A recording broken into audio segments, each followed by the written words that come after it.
시청자 여러분 안녕하십니까? 스자트라 뉴스 시작합니다. 첫 번째 소식입니다. 잘피라는 식물을 알고 계신가요? 깨끗한 바다에서만 사는데요. 통영 선촌마을에서는 이 잘피라는 식물을 볼 수 있다고 합니다. 이도훈 기자가 보도합니다. 초록빛을 띠고 밧줄처럼 간절한 긴 식물이 보입니다. 통영 선촌마을에서 볼 수 있는 잘피입니다. 잘피는 바다에서 사는 유일한 식물로 주로 육지와 가까운 바다에서 물이 지어 서식합니다. 지금은 이곳에 많이 물이 밀려드는 탓에 생잘피를 잘 관찰할 수는 없지만 물이 빠진 간조 때 이곳에 오시게 되면 생잘피를 잘 관찰하실 수가 있습니다. 한때는 관광객 때문에 바다가 오염돼서 잘피가 모습을 감추기도 했습니다. 하지만 마을 사람들이 직접 해안가 정활동을 하거나 선촌마을 앞바다에 잘피를 심는 등 노력해 잘피가 돌아오게 되었습니다. 잘피는 특히 깨끗한 바다에서만 사는 것으로 유명한 만큼 선촌마을의 바다가 깨끗하다는 것으로 보여집니다. 잘피는 사실 그냥 풀이에요, 그죠? 그런데 그 풀에서 많은 생물들이 그곳에 알을 낳으러 모인다는 거예요. 자원이 점점 커질 수 있는 약간 기초 단계라고 생각해야 되나? 해양수산부는 잘피의 가치를 인정해 지난해 2월 14일 선촌마을 연안 약 194헥타르를 보호구역으로 지정한 뒤 집중적으로 관리하고 있습니다. 최근에는 통영시가 지역 중고등학교에 잘피 관련 동아리를 실시함으로써 시민들에게도 잘피를 보호하려는 움직임이 확대되는 추세입니다. 스자트라 뉴스 이도훈입니다. 앞서 잘피에 대해 알아봤는데요. 이번에는 추승현 기자가 잘피의 가치에 대해 알아봤습니다. 선촌마을 앞바다, 사람들이 무언가를 신고 있습니다. 사람들의 손에 들린 것은 잘피입니다. 잘피는 수심이 얕은 바다나 뻘, 바위 등에 주로 서식하는 식물로 바닷속에서 많은 기능을 담당합니다. 생산성이 높은 잘피는 많은 해양 생물들에게 풍부한 먹이를 제공하고 물고기의 산란장과 서식지, 시어들의 피난처를 제공하여 해양 생태계를 보호합니다. 이에 따라 어민들은 풍부한 어족 자원을 확보하게 됩니다. 또한 이산화탄소를 정화하고 산소로 만들어내며 1년에 약 500g의 탄소를 고정하는 능력도 가지고 있습니다. 특히 잘피는 질소나 인 같은 물질을 정화하고 적조를 예방하여 연안 생태계를 유지하는 데 큰 기여를 합니다. 그래서 많은 생물들이 그곳에 알을 낳으러 모인다는 거예요. 어린 치어라든가 아니면 물고기들이 잘피 숲에 알을 놓으면은 얘가 잘 자란다는 것을 물고기들이 알고 있어요. 잘피의 역할은 여기서 그치지 않습니다. 요즘 하두로 떠오르는 탄소 중립을 위한 블루카본, 즉 해양 생태계가 흡수하는 탄소를 정화하여 약 200조 원의 경제적 효과를 불러올 것으로도 기대되고 있습니다. 잘피는 죽어서도 다른 생물의 영양분이 됩니다. 지금 제가 들고 있는 건 죽은 잘피입니다.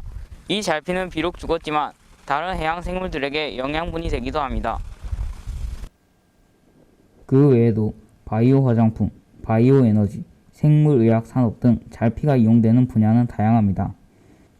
하지만 잘피는 갯벌 매립이나 해양 쓰레기로 인한 수질 오염 등으로 인해 전 세계에서 매년 약 7%씩 개체수가 감소하고 있습니다.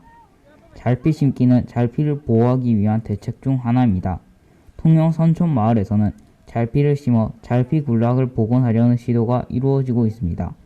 최근 잘피의 중요성이 부각되는 만큼 선촌마을뿐만 아니라 다른 지역에서도 잘피 복원이 이루어져야 할 것 같습니다. 스자트라 뉴스 추승현입니다. 페트병부터 배달용기, 어업이나 각종 생활용품으로 쓰이는 플라스틱. 플라스틱이 발명됨으로써 우리 생활은 전과 비교할 수 없을 정도로 편해졌습니다. 하지만 한쪽에서는 플라스틱으로 큰 문제를 갖고 있었습니다. 김수환 기자가 전합니다. 청정해역으로 유명한 통영 풍아리의 해안가입니다. 육지로부터 별로 떨어지지 않은 곳에는 쓰레기가 넘쳐납니다. 대부분은 부표나 페트병, 그물 같은 플라스틱입니다. 한국해양과학기술원의 지난 2018년 발표에 따르면 해양 쓰레기 중 약 81%는 모두 플라스틱. 통영도 예외는 아닙니다. 육지도를 비롯한 통영해역 곳곳이 쓰레기로 멍들고 있습니다. 심각성의 정도에 따라서 조금 다르기는 한데 눈으로 보이는 양만 우리가 판단을 한다 그러면은 상당히 많은 양이 지금 이렇게 해변가에 밀려오고 있다. 실제로 직접 통영시민 32명을 대상으로 한 설문조사에 따르면 3분의 2 가까이가 통영 바다에 쓰레기가 많다고 생각하는 것으로 드러났습니다. 이렇게 떠다니는 플라스틱들은 동물들이 먹이로 착각하여 먹다가 죽기도 하고 미세 플라스틱이 되어 생태계를 떠돌다가 결국 인간의 몸에 들어오기도 합니다. 이렇게 인간 한 명이 일주일에 섭취하는 미세 플라스틱의 양은 무려 신용카드 한 장. 인간이 버린 쓰레기가 다시 우리에게 돌아온 것입니다. 하지만 통영시의 대처는 아쉽습니다. 쓰레기 보증금이나 어민교육 등 각종 정책을 펼치고 있지만 설문조사에서는 통영시의 대처가 적극적이고 효과적이라고 생각하는 시민이 단 8% 뿐이었습니다.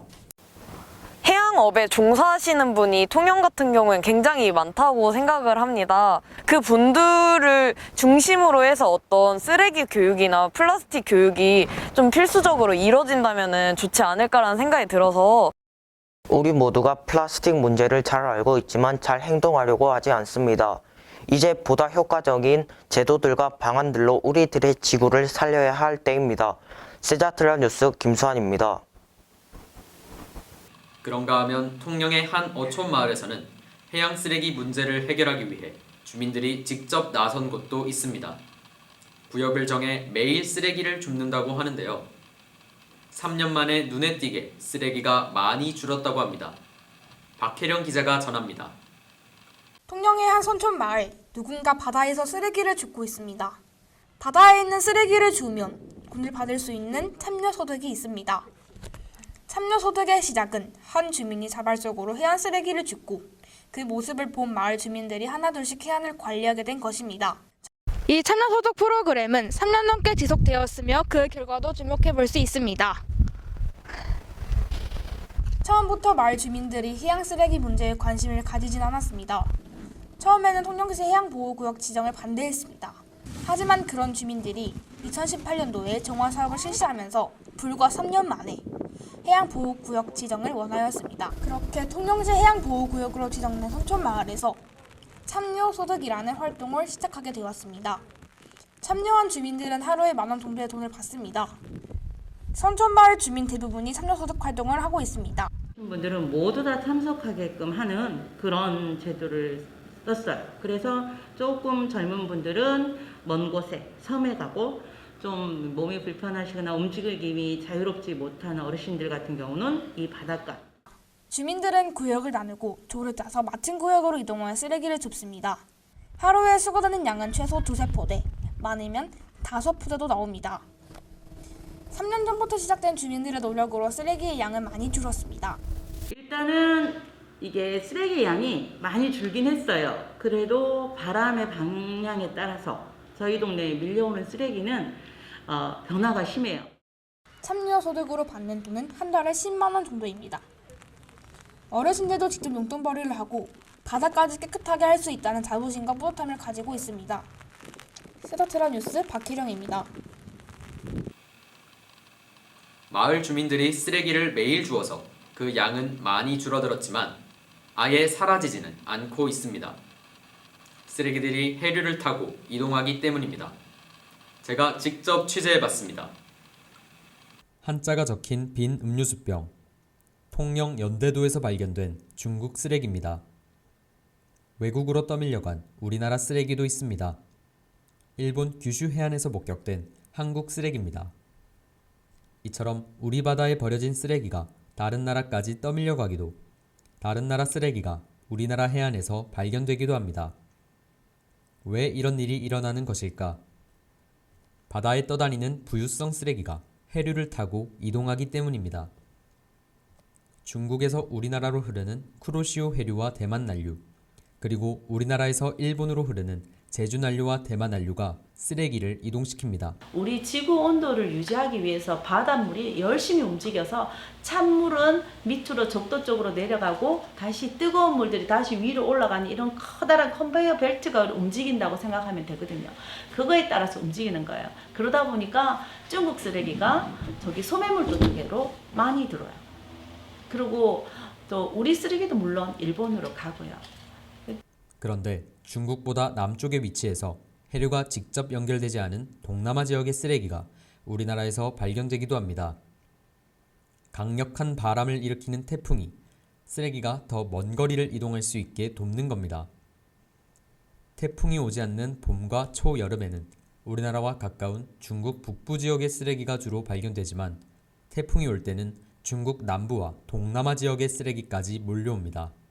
근데 기후변화가 오면서 더 따뜻해졌잖아요. 그래서 10월 말까지도 태풍이 계속 일어나고 있는, 태풍이 크면 바람도 많고 비도 많죠. 그러면 바다 위에 떠 있는 쓰레기가 몰리는 지역으로 많이 몰리게 돼요. 그러니까 저희 동네뿐만 아니고 통영시에 섬들이 많잖아요. 그 섬들 사이사이로 최근에는 이상기후로 인해 수온이 상승하면서 태풍이 더욱더 자주 발생하고 있습니다.